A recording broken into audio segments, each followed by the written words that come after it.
থানায় তো যেতেই হবে, যে কাজ করেছো থানায় না গিয়ে কোনো উপায় আছে? আচ্ছা বাবা, আমাকে একটা কথা বলো তো, মানে তোমাকে কেন আনা হয়েছিল? তোমার দায়িত্বটা কি? মানে মুগ্ধকে দেখা ঠিকঠাক মতো পালন করেছো? করোনি। আজকে তুমি না হয় যদি আমার কর্মচারী এই কাজ করতো না, তাকে আমি পুলিশে দিতাম।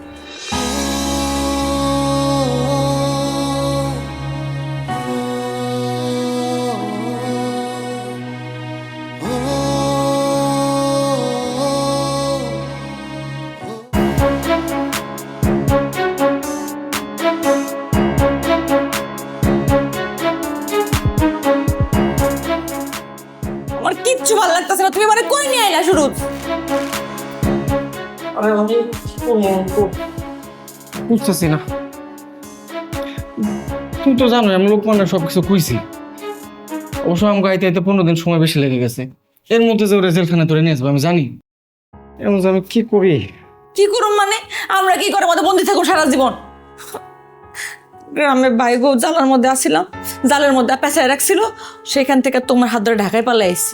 এখানে এসে বড় ঝামেলার মধ্যে বললাম একটা। শোনো আমার একটু একটু ধৈর্য ধরো। এইটা খালা কি করে? আর তুমি তো আমার সাহস সম্পর্কে জানো, আমার মেলা সাহস। আমি তো আমার সাহস দেখানো শুরুই করি। আগে দেখি খালা কি করে। যদি দেখি সব ঠিকঠাক আছে তাহলে কিছু কমে নেই। আর যদি দেখি উল্টা পাল্টা এমন অ্যাকশন দেখামো, খালা তো কপাল উঠে যাবে। খাওয়া যদি আমার বেঁচে দেয় তখন কি করবা? কি কইতেছ তুমি? আমি থাকলে তোমার কেউ ব্যস্ত পারবো? আমি আছি না? আমার ক্ষুধা লাগে। তো আমারও লাগছে। কি যে কই আটকে দিয়ে রেখে গেলো, খাওয়ান টাউন কি দিব না? শুনছো সাউন্ড আইছে মহিলা?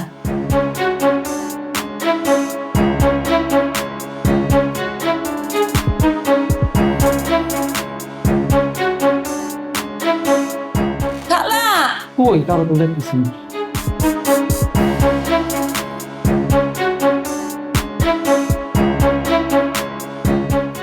আচ্ছা বাবা, আমাকে একটা কথা বলো তো। মানে আমি তোমাদের কোনো অভাবে রেখেছি?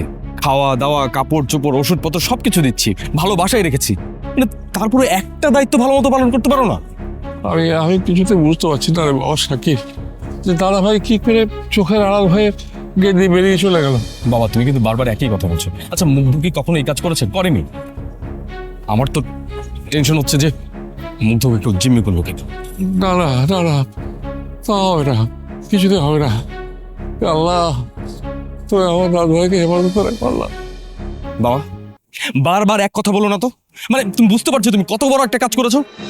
জুলি যদি কোনোভাবে জানতে পারে কি হবে বুঝতে পারছো? আমার কত গুরুত্বপূর্ণ একটা মিটিং ছিল, শুধু তোমার মানে তোমার তোমার দায়িত্ব অবহেলার কারণে আমাকে ছুটে আসতে হবে। আমি জানি না এই ভুলের মাসুল আমাকে কতভাবে দিতে হবে। আমি তো গেটের ছুটির সময় তাকিয়েছিলাম বাবা। আচ্ছা বাবা, তুমি ছুটির সময় কেন তাকিয়ে থাকবে? তোমার উচিত ছিল যতক্ষণ পর্যন্ত মুগ্ধ স্কুল থেকে না বেরো ততক্ষণ পর্যন্ত তাকিয়ে থাকা। তুমি কি জানো যে স্কুলের সিসি ক্যামেরা 2 দিন যাবত নষ্ট, তারা কোনো খোঁজ খবর দিতে পারছে না? আমি তো এটা প্যারেন্টস মিটিংয়ে তুলবো। এই স্কুলের 12টা যদি আমি না বাজিয়েছি না। এখন এখন তাহলে কি হবে? থানায় যাবি? হ্যাঁ, থানায় তো যেতেই হবে, যে কাজ করেছো থানায় না গিয়ে কোনো উপায় আছে? আচ্ছা বাবা, আমাকে একটা কথা বলো তো, মানে তোমাকে কেন আনা হয়েছিল? তোমার দায়িত্বটা কি? মানে মুগ্ধকে দেখা ঠিকঠাক মতো পালন করেছো? করোনি। আজকে তুমি না হয় যদি আমার কর্মচারী এই কাজ করতো না, তাকে আমি পুলিশে দিতাম।